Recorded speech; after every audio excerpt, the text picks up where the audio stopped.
I would like to formally now welcome to this session. For us, for Pawanka Fund, it's the first time that we are participating in the CBA conference. We are very happy with this process. It has been a long but very interesting process into organizing this session. The title of this session is Exploring how Indigenous knowledge can drive innovation to deliver adaptation to climate change. Yes, thank you. Thank you, Shubha. So now, after this welcome, I'm going to invite my colleague, Nidia Bustillo, so we can stop sharing the screen. I'm going to pass to my colleague Nidia Bustillo to share an opening with all of us, a spiritual opening, to really remind us the importance of the spiritual process in our work and also in looking for solution for climate change. So Nidia, please. Thank you very much, everybody. Good morning, good afternoon, good evening, maybe. And I am going to open this activity with an offer to our Mother Earth, to the Pachamama.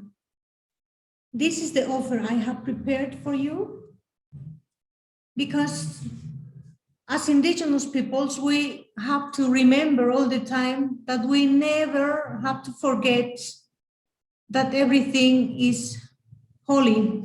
We are also holy. We are gods. We are gods.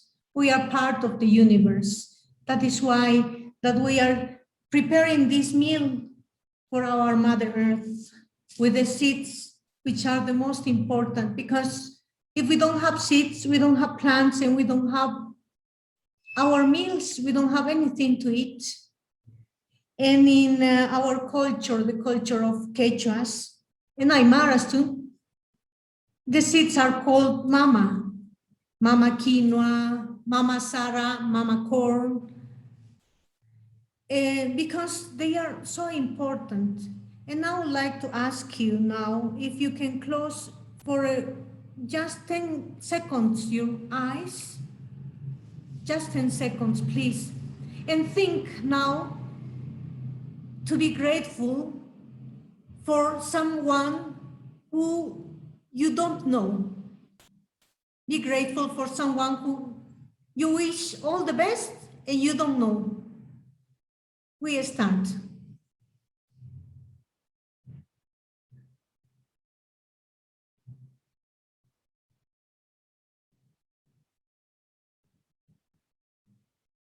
Now you can open your eyes, please. I think that you are feeling now happy because you are thinking on somebody else than you. That is the important thing in life, I think. We are only one. We are human beings. We are animals. We are plants. We are one with the universe. And I would like to, now I'm going to talk in Spanish, please. It will be easier for me.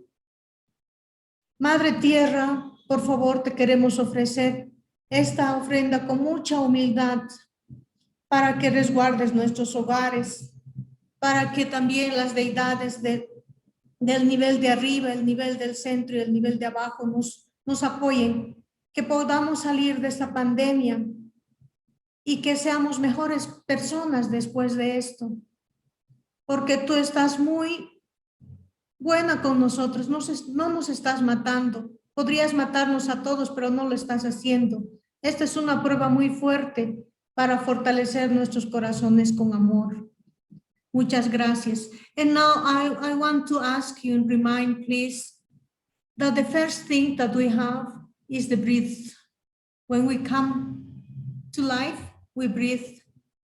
And when we die, we also, the last thing that we do is also exhale the air. Thank you very much. I hope that we can enjoy this meeting and we can give all the best for everybody and the world. Thank you. Thank you, Nidia, very much for this opening. I'm sure that everybody can feel this energy, even if we are in different part of the world, very far, but we are close in our heart and in our soul. So thank you, Nidia, for this.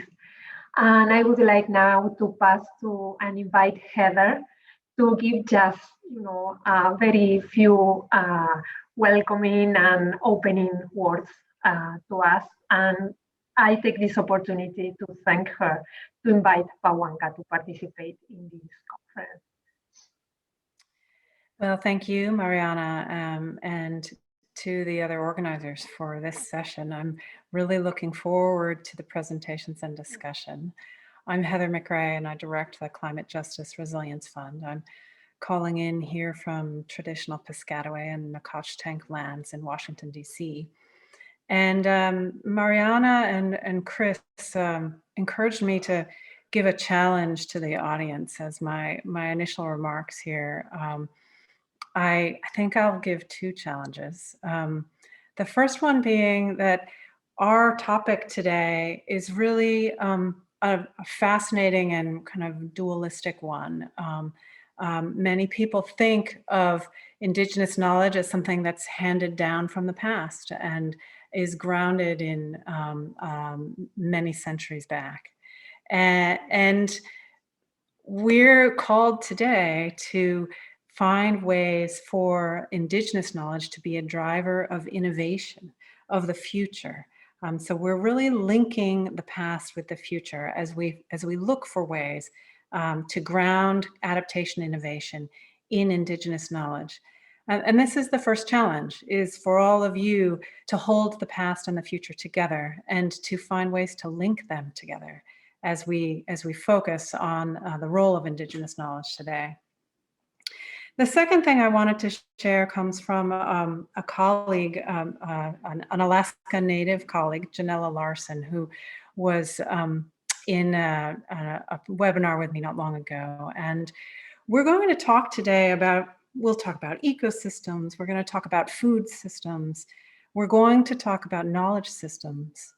But Janella reminded me, and this was wisdom from her mother, in fact. She said, "My mom said to me, I've never met a system, I've only met people." And this is our other challenge here as we think about systems and knowledge systems and their roles. We need to remember those systems are held and made by people.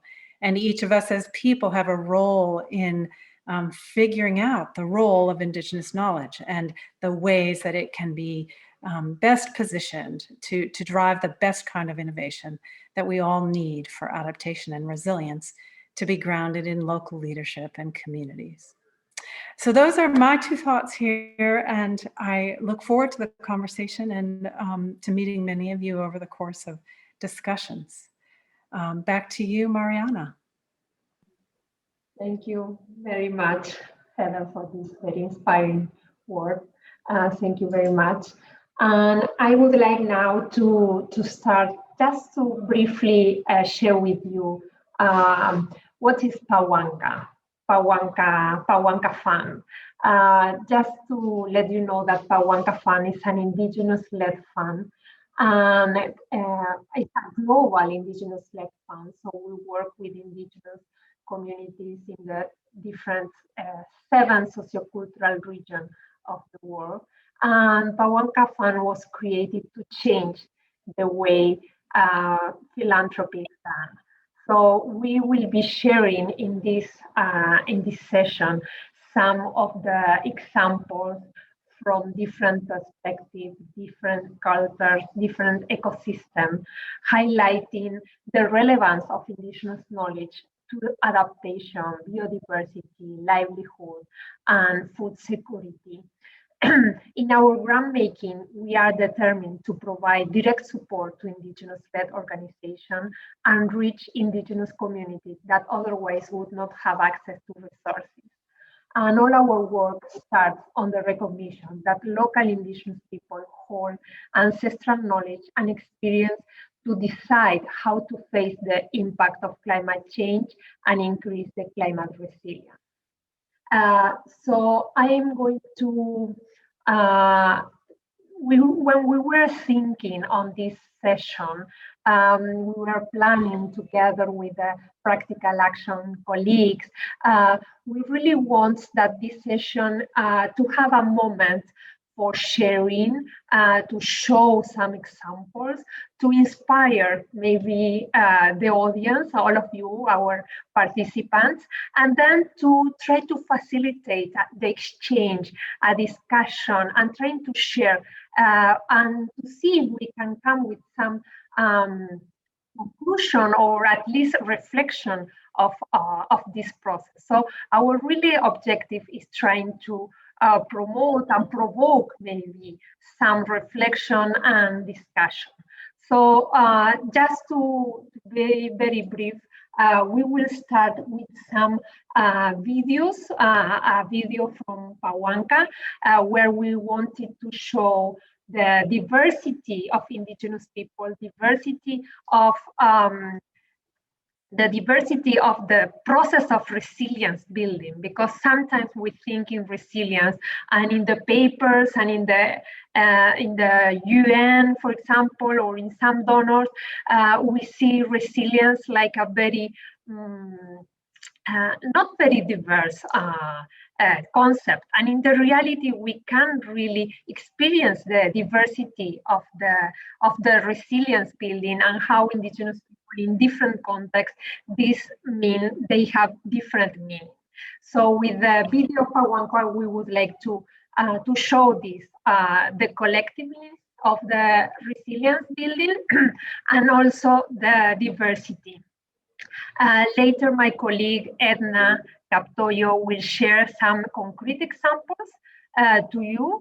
And then we will have a video from practical action and a presentation also from Maria Goss.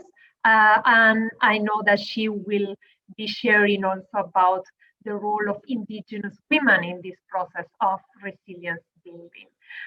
Then all of you will be invited to participate in different breakout rooms, have a more maybe close discussion.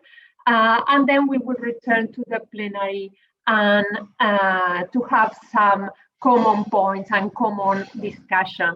And I would like also to introduce you. We have with us during this meeting an artist, a graphic artist, Sulma Patarroso is here, you can see her. She will be capturing all our discussion and talking with a very, I know, very nice visual painting. And she will show the painting at the end of the meeting with some conclusions too. So this is the agenda. We are very happy to have all of you in this meeting, and we hope and we look forward to have a very inspiring discussion. So please, Shuba, if you can share the video of Pawanka first, please.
Thank you. Thank you very much for sharing this video. We wanted with this video to show a little bit, just little spot of the work of our partners to strengthen climate resilience and to show how this work is based on the recovery and revitalization of traditional knowledge related to many things, related to community governance, related to traditional food system protection, the protection of seeds, and the creation of seed banks, the management of natural resources, protecting and improving water access, for example, or the ancestral medical systems, or the recovery of language related to climate change, for example, or the traditional knowledge related to food, for example. So we could see a little bit how this traditional knowledge is combined with innovation or is combined with other kind of technology and new information, making innovative strategies to build resilience to face the challenge of today, the climate change and other challenges, as for example, the COVID-19 pandemic too. So we could see how this combination between innovation, traditional knowledge, new technology, new information give us a very dynamic scenario that is the best possibility that we have to face the challenge of today. So I'm going now to give the floor to my colleague, Edna. So please, Edna, also introduce yourself. And she's going to share concrete examples on how Indigenous people in different ecosystems are combining traditional knowledge and practices with innovation. Sure, could we have the slides? I'm Edna Kaptoyo. I'm joining in from Kenya. I'm also part of the Pawanka Fund, supporting programs, monitoring and learning. A second slide. As you have seen, Indigenous peoples are repositories of learning and knowledge about how to cope successfully with local level climate change impacts, and also in terms of responding to major environmental changes, whether they are disasters. However, in this session, I'm going to share 3 examples of our work with our local partners and their initiatives on climate resilience, where they have used traditional knowledge or they are revitalizing the knowledge to inform the strategies they're having currently and also innovating it. And the experiences will be from Latin America, the Chile, and also North America among the Alaska region. We have the Aymara peoples in the Andes region who have been able to utilize a lot of initiatives to respond to climate change. And first, I'd start with the collection and storage of clean water using water vapor system and humidification of plantations in the Rapa Nui territory in the Eastern Island, which is in Chile. And among the Rapa Nui, they have been facing challenges of fresh water due to salting and also overexploitation, with increasing population and such challenges. And the NGO, Toki Rapa Nui, together with the community itself, because it works at the local level, they've been able to support communities to harness the traditional knowledge they have in terms of how they collect water, store and distribute it, as well incorporate modern technology where they're using water vapor humidification and experimenting with it. And this with the intention to supply fresh waters within their communities and to support the food security system by supporting the agroecological practices and also the experimentation with soil humidification mechanism. And this has been able to revitalize the plantation they have where it's supporting the community food security. Next slide. Next slide, Hugo. Sure. Among the EAC in Alaska, we have the EAC Preservation Council as our partners. And through the initiative called Intergenerational Cultural Mapping for Enhanced Resiliency, they have implemented a community-led oral discussions approach on sacred ecology, language, and also culture. And this is to facilitate experiential education among the youth and elders in their community. And they have been able to revitalize and record, also incorporating academia as well in how to archive this information and also use what was already archived, and to document really the use of their traditional EAC sites. As you can see in the picture, they have different ecosystems and sites that they use, like the rivers, the lakes, which also are able to sustain their continuity as a culture and also as peoples. And this is with a focus of revitalizing the traditional ecological knowledge and building this for resilience. And also they are developing digital story maps to make the recently revitalized knowledge of these sacred and historical village sites that community were using before and are using presently, to help community connect together and also to build their resilience. Next slide.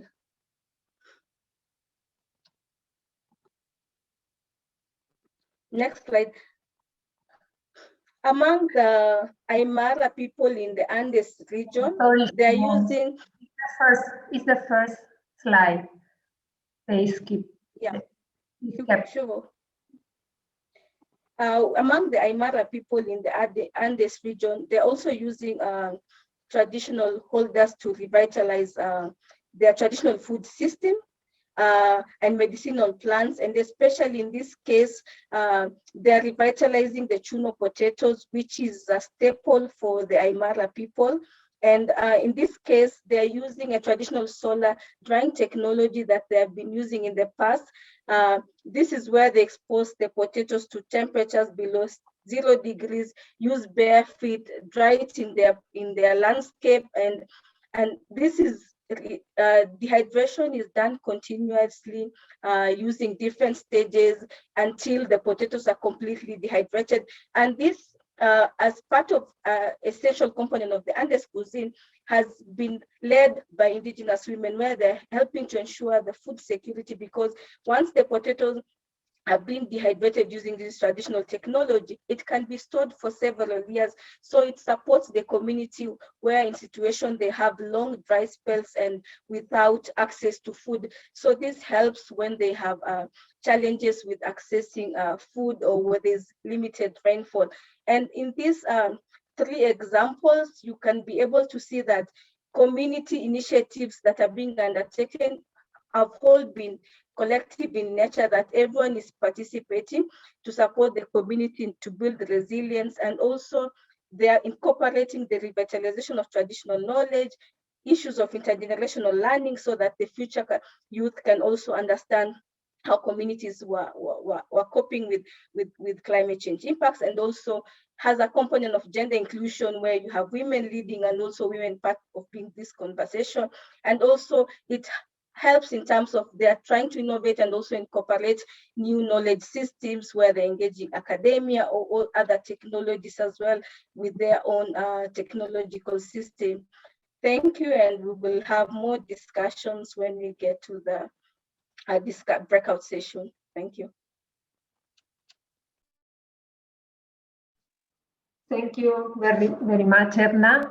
And now I'm going to invite Shugo to share the video that Maria Goss would like to share with all of us.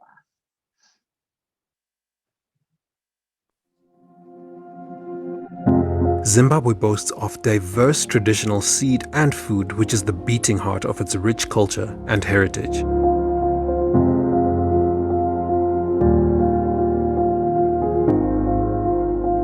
Through the support of the Participatory Ecological Land Use Management Zimbabwe and like-minded organizations in the country, smallholder farmers are reviving their traditional seed and food using agroecological approaches. Seed has become one of the core elements of our food systems. Without seed, you cannot produce food, and without seed, you are not able even to generate any form of livelihood, especially being a smallholder farmer like myself. And we have given lots of values over recovering all the local seed diversity, because that's where we're getting lots of the nutrition that we require at the present moment.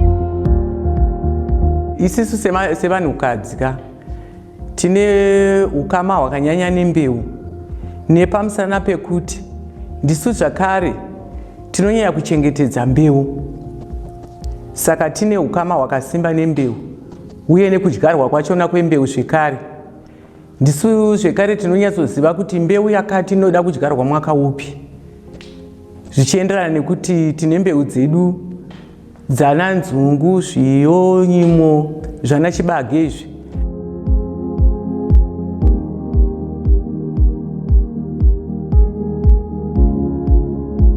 Traditional foods have sustained local communities since time immemorial. They present multiple advantages over hybrids and GMOs, not just for people, but also for the global ecosystem.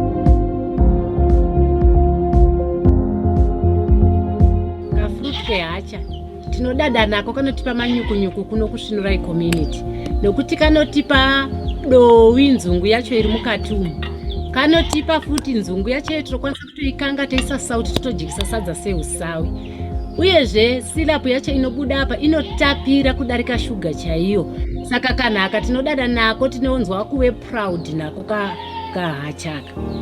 Traditional seed and food in Zimbabwe are central to the livelihoods, food, nutrition, and income of smallholder farmers.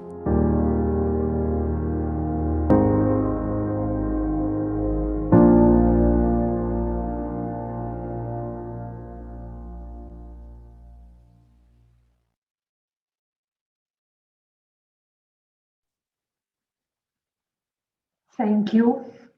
Please, Maria, introduce yourself and the floor is yours. Thank you, Mariana. My name is Maria Goss. I'm joining in from Zimbabwe, Harare. I'm the agriculture thematic lead working for practical action in the region. So what you've just seen is just part of the initiatives which we are cascading, working with various partners and also working with the government and also local level authorities. Because as you've seen from the testimonies from the farmers themselves, seed in Zimbabwe is life, and traditional seeds are actually adapted to the diverse natural regions of Zimbabwe, because we have 5 different farming regions. So for each of the farming regions, they are indigenous crops, traditional crops, which are adapted to the particular conditions. So we just come in and work with the National Gene Bank, plant breeders, and also further empower the communities to be able to select good performing varieties and also to multiply them, store, preserve, and then they retain them as the seed for the next cropping season. Why we advocate for that is that the hybrid seeds, they do not work well, they do not adapt to the dry areas or to too much rainfall, and the communities which are marginalized then start apologies, those are the slides. And now just to get back on track, my challenge today is for us to try and think outside the box and see that these ancestral knowledge systems and these traditional systems, how can we really use them, adapt them to support a growing world? So that is the video. Go to the next slide, please. The video is just showing part of what we are doing already, where the farmer managed seed systems are community-led, and because of that, they are more accessible, they are more affordable, and they are also perform very well under very dry areas. And at the same time, they are based on local networks. Further than that, they also are a way of sustaining the agroecology and biodiversity, and also they ensure ecosystem stability and natural resource management. Besides that, they also do offer greater local and regional potential because they are adaptable. They have good performing traits for each of the regions I mentioned earlier. It's plant breeders can then further enhance and work on those. So currently, these are known as neglected and underutilized crops just because they're outside the conventional and formal seed systems. So through working with the farmers, please go to the next slide. Through working with the farmers, we are trying to bring this message out, and women remain custodians of the traditional knowledge systems and the traditional diversity of seeds and the diversity of the food which they produce. So these are some of the ways in which the farmers themselves learn peer-to-peer learning, and we also bring in policymakers, we also bring in other strategic sector players so that they also get to appreciate just how well these knowledge systems and traditional approaches are contributing towards food, nutrition, and natural resource security. The next slide, please. As I mentioned earlier, these initiatives have now evolved from just peer-to-peer learning. Farmers have now come up with farmer field schools where they are also further exchanging seed among themselves and trying to see which works in which region, which works well, and then they further multiply it. And because of that, they are also gathering knowledge, and they've produced, and we facilitated the formation of indigenous knowledge hubs. And during the COVID-19 pandemic, we came to realize that the community-based seed banks, which were at a central point within a county or a district, they were not accessible to all the farmers. So we then introduced what we call the home seed libraries, where each home at least has access to seed. They also have access to productive assets, and that way we continue ensuring that at household level, there's also food and nutrition security. And then what makes it even more exciting is that these communities then form the community-based natural resource management committees as they get more informed, as they get more confident of the skills and their ability to produce, they diversify. And then in all the approaches, we use transformative gender approaches where we try and manage the conflicts, and we try to bring in the youth, the women, and the men within a community to work together. The next slide, please. Sorry, may we go to the next slide?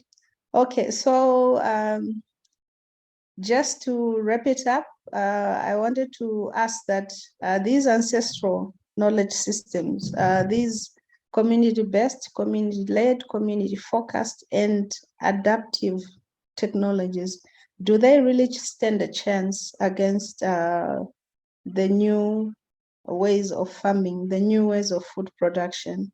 So thank you so much for listening. And I leave you with that question, and then we'll discuss further during the breakout sessions. Over to you, Mariana. Thank you. Thank you, Maria, for this very interesting presentation. Now we are going to the breakout rooms. We will have 3 groups. Some of us we will be in the group, so we can also be answering some questions if you have. So we have a very long guiding question that maybe we can also discuss during the group. So we would like to discuss during the breakout room, how can different stakeholders such as indigenous people, rural communities, local businesses, investors, governments, and donors develop and build partnerships to support indigenous knowledge systems and innovation to face climate change impact and build resilience. So now we are going to be in the groups, and after the group we will have a plenary. So if you have other questions, other comments for the plenary, you can raise there. So Shuvo will send to us to the breakout group. We only actually have 10 minutes to give feedback. So this is going to have to be quite fast feedback. We have 3 groups, is that right? So let's not start with my group. We'll start with another group. Is a group ready to give feedback? Group 2 or 3?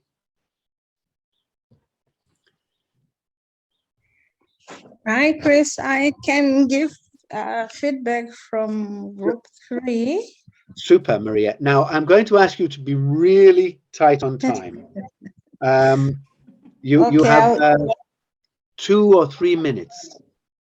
Okay, that's okay. What was coming out really were questions more than solutions in terms of how we should do things. So most of the questions were coming out were like, how really are we supposed to come up to influence mind shifts across all the stakeholders, especially from the donor and the policymaker side?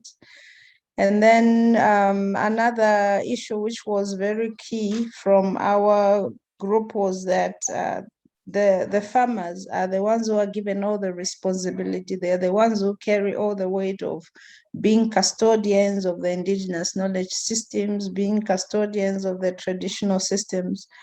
We need to change that model and try to see how development partners can also come in and work with the farmers.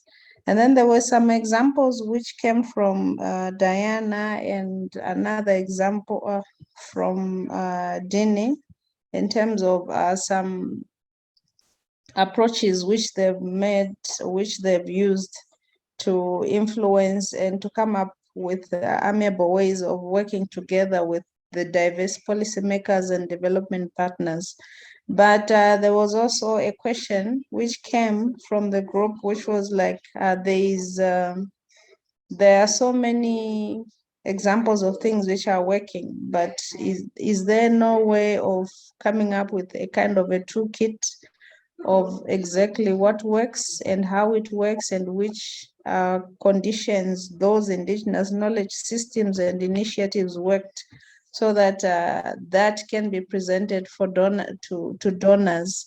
But then within the group, another issue came from Kenya, that they've been doing digital storytelling and collecting stories from the indigenous farmers. But the thing is, as you move from one area to the next, the norms and the cultures, they also influence which works and what works in which area. So there's a lot of diversity within it. So how then can we come up and bring all these different complexities in a very neatly packaged thing? So I think those are the key highlights from the group. Thank you. Maria, thank you. And I think the diversity question you raised at the end is probably one of the biggest challenges, but at the same time, one of the biggest strengths of Indigenous knowledge. The fact that it's so diverse means it's so context specific and creates so much opportunity for adaptation. But then, of course, that diversity means it's hard to find the sort of upscaling of implementation or use of that knowledge. But that was really nice. Thank you. You can write some of your questions in the chat, please, if you can, and paste them in so we have it as a record. I know we have the recording anyway as well, but it might help with the writing down at the end. And then group, that you were group 2, was it? So we can have group 3. There's a third group. Then we'll come to Nydia, who will report for my group. Which is the other group? Group 2. Edna. Okay. Yes, I thought we were group 3. I thought we were in group 3. The number doesn't matter. I don't know which group is which. But I'm reporting for group 2. I'm seeking another group. Yes, thank you, Edna. Yeah, I'm going to share, and in case I miss some, the participants could share, but we had interesting conversation as well, questions, more, and of course some bits of information about the partnership aspect, but questions centered around role of women. Are they just limited within the confines of being handling seeds or farming, that role at the local level? But then discussion expounded and of course also issues of technology, and of course issues of diverse knowledge systems coming together. One key thing that came out in terms of issues of partnership, there was this comments in terms of how do we work around these alliances so that they can align and bring people together. And of course, some examples were shared where alliances were forced due to needs like during COVID pandemic situation, coming together really to address food security issues. And this was an example shared from Asia region, from a community movement organization. And of course, other questions in terms of how community really are innovating and using locally led institutions really to inform traditional knowledge and also to build partnership. In terms of really integration of diverse knowledge system, what came out as key messages is that the linkage with scientific knowledge systems needs first to address issues around indigenous knowledge erosion, and also how do we work around the co-production of knowledge with science, for instance, and build that kind of relation to support community resilience. In terms of partnership, the other comment was that partnership really should be to enhance the impact and really to support building of community resilience in the end, and that really we first start with identifying the different needs for different actors and the roles they play in society. And this can help in terms of harnessing those skill sets and strengths that each partner has to be able to develop that partnerships. And of course, to identify as well something that allows us as community, as in partnership, to adapt different contexts and also to understand their different needs, and also with the different knowledge holders, we need to understand the context they come in, and especially a challenge was placed in terms of issues of technology and how they impact communities, and also how we need to really see how does it work, and where it's not working, what needs to be done, and that is not being addressed in the conversations as well. So that was all from the group, unless others had comments they could contribute. Thank you, Chris. It sounds like a very rich discussion, and there was a lot in there, a lot to hold in our heads. In both groups, by the way, does anybody feel that what was reported back is not complete and there was a point that people want to make? But I know we're short on time. So I would say thank you. I would say what's interesting there is you talk about working with science, and there is clearly a tension there, because it is sometimes the science and the technologies which are causing indigenous knowledge or ancestral knowledge to feel under threat or to be under threat. So that's a very interesting one. It reflects back to a session in CBA that was held this morning, midday, in the nature-based solutions theme. And they're really struggling to how to combine effectively local, indigenous, and external knowledge. Okay, group one. Nydia, can you report for group one, please? Yeah, thank you very much, Chris. I will do briefly. What we discussed was about the indigenous traditional knowledge is that the solutions are in the indigenous people's community selves. And we have to decolonize. We talked also about decolonizing these processes. And also that we are part of the nature as human beings. And sometimes we are practicing this indigenous traditional knowledge in a daily life without knowing. And we do not recognize that, but we are doing that. And we talked also about the bioindicators. And these bioindicators sometimes are in danger because the climate change is changing, everything is changing, and now sometimes there are some problems on taking into account these bioindicators. And also about, we talked about preserving seeds for adaptation, because as Chris said, we are so diverse. We have a lot of seeds, quality of seeds. And this is going to be also important because we can adapt to the new situation. And that is why it is important to preserve seeds. And also we talked about how we are all linked to the earth. And when we divorce from the earth, we lose the equilibrium, the balance. And we talked also on how we are going to work on partnership in a respectful way. And it has to do also with sometimes with problems that we have with legal status of organizations, sometimes with overhead costs, and sometimes with problems with contracts, and how we overcome these situations. And Pawanka Fund, for instance, is working on mentorship, and facilitating the accompaniment of this process. And we talked also about partnerships and advocacy, how larger NGOs can help support advocacy for governments to uphold the rights of indigenous communities. And taking into account the United Nations rights on indigenous peoples and the self-determined development and free prior informed consent. And yeah, this is briefly what we talked. Maybe I forgot something, Chris. Can you add something? Yes? I would add two things. One in the background, I think, is that was recognizing the time span that indigenous knowledge has been accumulated over.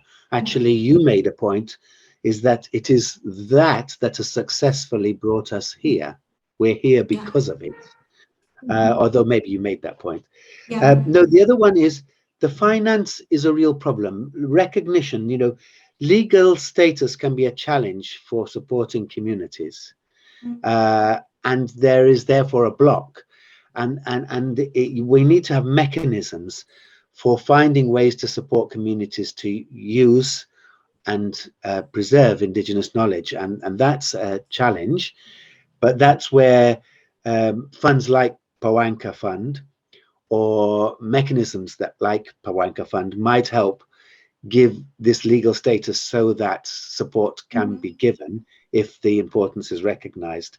Similarly, mentorship can be provided. I'm really happy with that. I hope you're happy with it in the group. The partnership is the how, and if we don't work on the how, we're not going to deliver this. So I think there is a big message. We need to do a lot more innovation on how we support people to use and recognize and develop indigenous knowledge for adaptation. That battle is not over, the how. With that, we hand over to Mariana, who's going to manage the last 15 minutes. Is that right? Yes, thank you, Chris. But I think that we can have a moment for if somebody would like to make some questions or comment. We have like 5 minutes if you would like. Okay, that's excellent. That's excellent. So, okay, well, we've done some provocative thoughts there. I would say the how is not enough. Can anybody help us with the how? I think we're all in consensus it's important. How? Partnerships.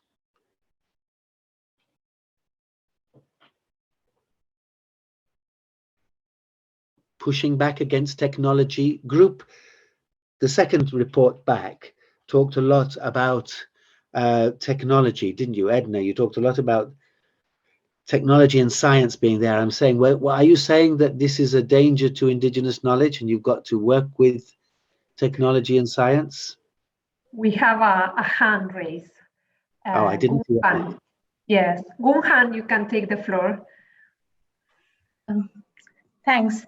Sorry, I have my video off. I am Gunjan Veda from the Movement for Community-Led Development. Chris, I was in the conversation this morning, so I am kind of using that in the conversation now group to preface a couple of things.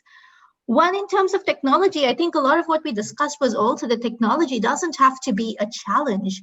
It doesn't always have to be the, it doesn't have to be the evil, right? Technology can actually play an enabling role, and there are numerous examples of indigenous communities and local communities from India to Brazil, where they have used technology to protect their lands, to find out about poachers and investors, to kind of preserve and document knowledge systems. So it's not that technology is evil. It is just that how do you ensure that technology is used in a manner which is not exploitative, because the challenge with technology is that it can very quickly turn exploitative, right? So I think that was one thing that I did want to flag, that there are actually very successful examples of communities using technology to support them in the work that they do. So we don't need to see technology as a demon. And we can later, we're happy to provide some case studies if needed of the examples that have been there from all over. And the other thing I just wanted to say in terms of partnerships, that is the fundamental thing, because one of the challenges, and we discussed this in the morning session as well, is just the sheer force of big companies and others who can take over and who can kind of take over and appropriate indigenous knowledge and make it inaccessible for the indigenous people themselves. And we've seen this happen all over, right? And that requires alliances. And so partnerships become key. But what is important in these partnerships is, the components. Who are the people in these partnerships, and how much role and respect there is to indigenous communities, knowledge and community groups within these partnerships, because there seems to be a lot of power dynamics that go on within partnerships, and often that is the challenge. So not sure if that helps, but again, happy to share case studies of how we in the movement have been doing it in different countries, or where different examples have surfaced that we have collected later. I think that's very helpful, and it reminds me of the conversation with Sam and Susan when we were creating the description for this innovation theme. And we're saying the innovation needs to address power imbalances. It's not just innovation about using technology or whatever, it's innovation that addresses power and voice, actually. So thank you for that. Any other hands up? I'm not watching the hands. Mariana and Chris is, sorry, somebody else is there. You give it to me when you're ready then. Yes, Maria. Thank you, Mariana. No, I just wanted to support what she was saying, that, and Chris picked on it as well, the power dynamics. It's good to talk about them and to indicate that they do exist, but my problem always is the logistics of how do we actually do the influencing so that we get the paradigm shifts. The how do we know those things are there, and they are actually destroying the greater part of the Zimbabwean cultures, but how do we then get the message across?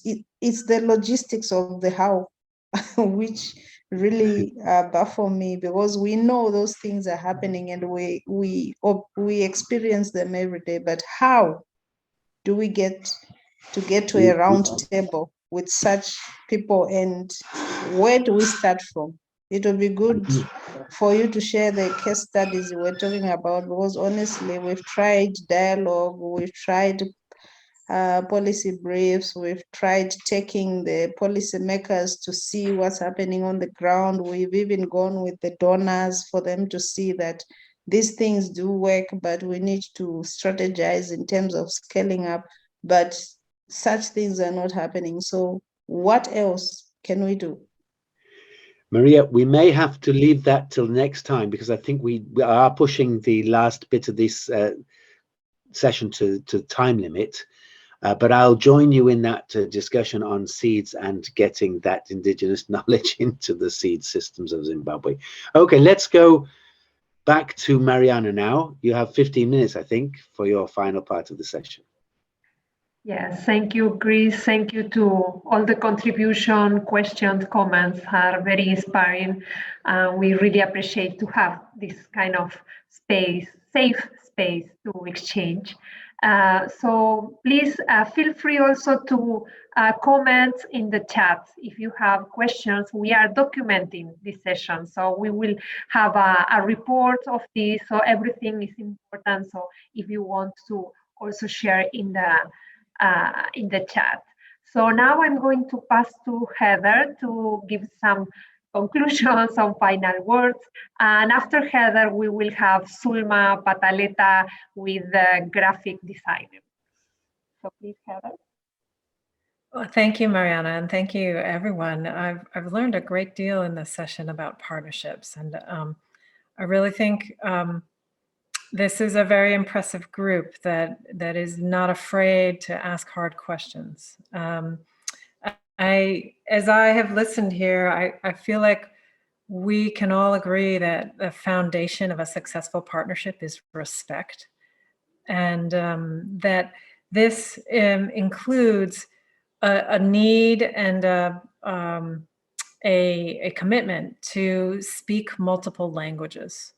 That respect for different communities and different languages extends to very practical phenomena in partnerships of needing to be able to hit on the terms that the funder cares about or the policymaker cares about, but also translate that into something that's relevant for people on the ground and for Indigenous communities. Needing to work across scales to engage the partners that speak the language that's understood globally and speak the language that understand at the very small community scale, the very, very unique and rare Indigenous language. Those are all needed and they're part of a partnership. I heard several people speak about storytelling and how important storytelling is. And I'd encourage everyone to carry that into their partnerships and to think about how we co-develop stories that can be a basis for collaboration that really works and really fosters innovation. But that this question of power dynamics will always be with us, and that we need to remember that there's different power within a partnership. There will always be different power within a partnership, and being willing to confront it and to name it and to recognize that not everyone can be in every partnership. It may be a partnership that is working against someone else, that is demanding something from government, or that is pushing hard against someone who is not going to collaborate. That this is part of how we build power and how we think about power, and we can't pretend that everyone will be in every partnership all the time. I do think the other thing to say as a funder and as someone reflecting on what I've heard about power in this conversation is that there is a real obligation on the part of the most powerful to be the ones who make changes, who learn new languages in partnerships, and who do more listening perhaps than speaking as we craft those shared stories.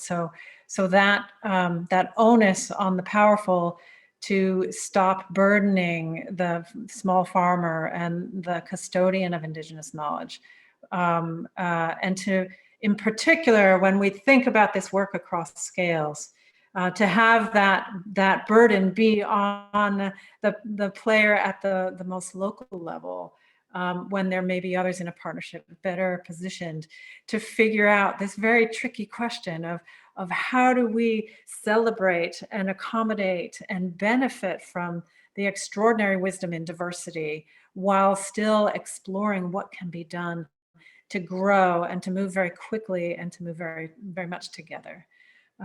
So those are some of my reflections here. I thank you all again for your bravery and your wisdom in tackling this difficult topic and continuing this conversation with challenging questions and with a spirit of collaboration.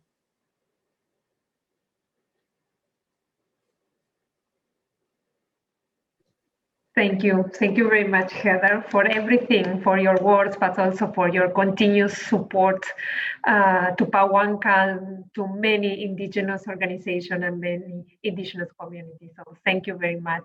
And now I'm going to ask Sulma Pataleta, to share the screen and share how she has seen this discussion through her artistic eyes. So feel free also to comment and to give feedback in the chat for this final moment. Thank you, Mariana. Could I ask, I don't have sharing permissions at the moment on the... Yes, you have. Please try again. You're the co-host. I think you can share the screen. So it's because I'm logging in with two devices, with an iPad and this one. So when I go share. Try now.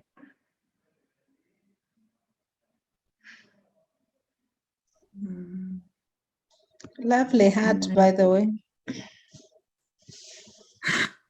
I had so many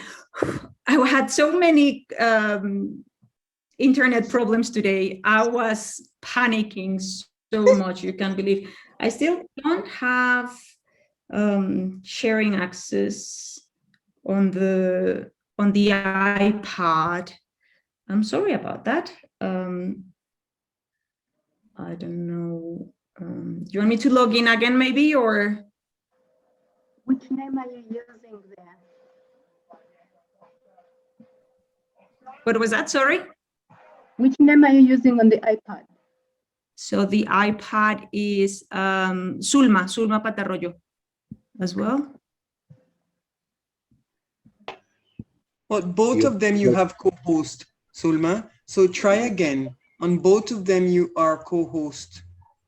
That's strange. It's not giving me the option. I'm logging in again. It's gonna work. So while this technology glitch comes over, I just want to thank everyone for that's me again, everyone for sharing their stories and their inquiries into these very important, more than ever important topic. Okay, this is not letting me share, so this is what I'm gonna do. I'm going to be creative here, and I'll share the image with you. Let me just try one last time. Whiteboard. It's not letting me, it's letting me share other things, but not my screen. So that's what's troubling me, but I'm gonna try. Not gonna work, not very well. Oh, I'm so sorry about this. After all my technology challenges. You want to send the drawing by mail? I can try that. Let me just see if I close the curtains here, if that helps in any way. Now that's making it. Okay, I'm running out of creative ideas for this. You can take a photo and send throughout the WhatsApp to Mariana, and Mariana will share. Okay, yeah, I'll do that straight away. Thank you for that. So I'm sending it to Carla, because I have her right here. Are you sending it by email? WhatsApp, Carla. Okay. WhatsApp is easier. Okay. So I'm sending you a couple of pictures. Okay.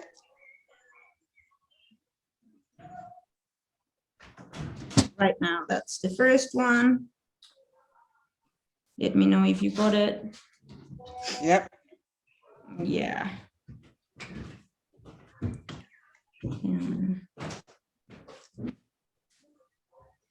Mariana, you have it now. Could you put that up? Thank you. This is a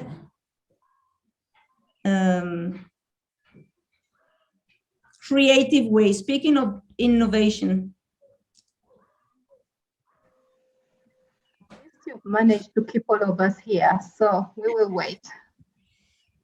Thank you so much. So, because I was so stressed about my technology challenges, I decided to put my hedgehog hat, which is my protection animal. It's a gift from my daughter, and it's what I use to try and keep calm. And also because when I'm in these Zoom calls, I keep looking down at the iPad and I lose eye contact with the participants, which is something that I find so important. So this is a little way in which I can still be present for others when I'm drawing. Thank you, Mariana, for helping me, and I'll share the drawing. I would like to talk a little bit about it now from the pictures. So we started the session sharing some examples from Alaska, from Chile, from Zimbabwe, about the importance of, or different initiatives, strategies for driving innovation, and how they, the resilience and ingenuity of the communities have allowed them to adapt to climate change. And I really wanted to emphasize here the importance of this global connection, of being together around the world, connecting and learning and creating knowledge, not just receiving knowledge, but creating knowledge together. So maybe we can go to the next picture.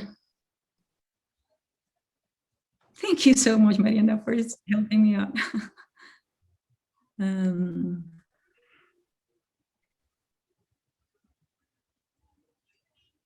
Just turn it around. Okay. There you go. Yeah, this was about this is the title at the bottom of the image, and it's how it's the driving innovation to deliver adaptation to climate change and bringing in the indigenous knowledge. We can go to the next.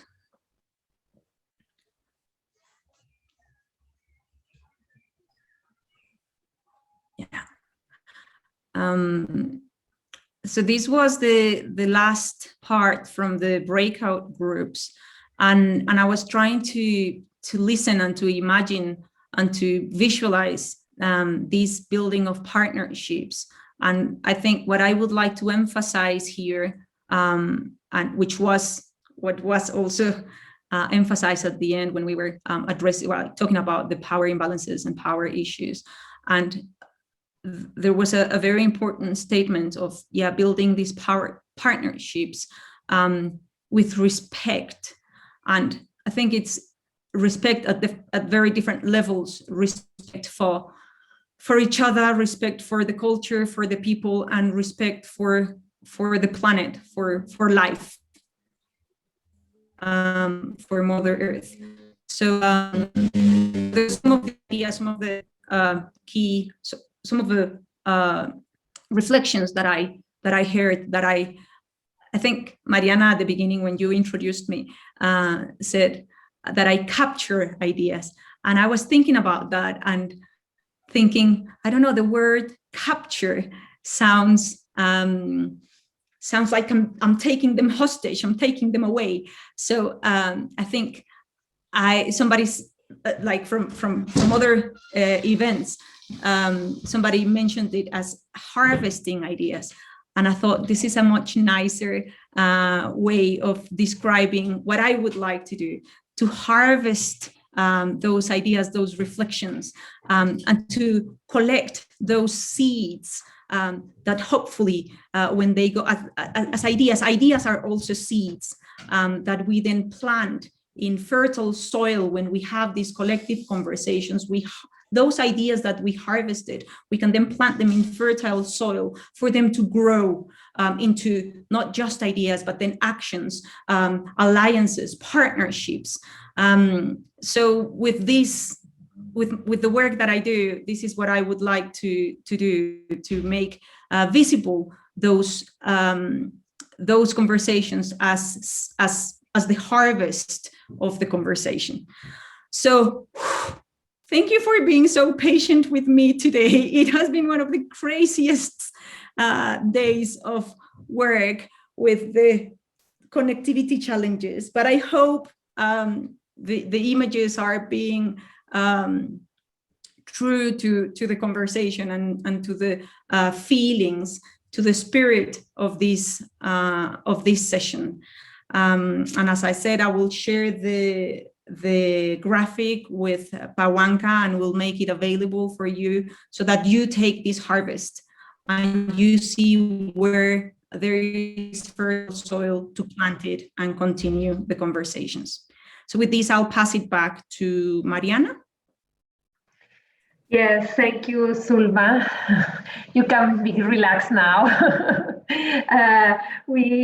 It's a pity because we really enjoy when you share your screen, but what we can do, we will share the drawing later with all of you. You can share your emails address. We will share the materials from this session to all of you, and of course the drawing, the art visual graphic. So now it's just to close this session to really thank all our colleagues, Chris, Maria, Susan, Heather, Nidia, Carla, Edna, all the group of Pawanka team and the Practical Action team, Shuvo, our support of the conference, of the CBA conference, and Hillary, everybody that also participate in this meeting. Really thanks to all of you. Chris, you would like to say something? If we all put on our videos, I'm sure Shuvo can take pictures of us. He has a way of putting it in gallery view, and we can have a couple of pictures as a record. Yes, Super. Very good idea. We just give him a moment and we all smile insanely at the screen. Yes, Yes. so maybe I have to take 2 photos. There is 2 Yeah, I think it's going to be 2, yes, Shuvo. Yes. Yeah. But thank you, everybody who I've worked with in preparing this session, and thank you for everybody who participated. It's been really inspiring.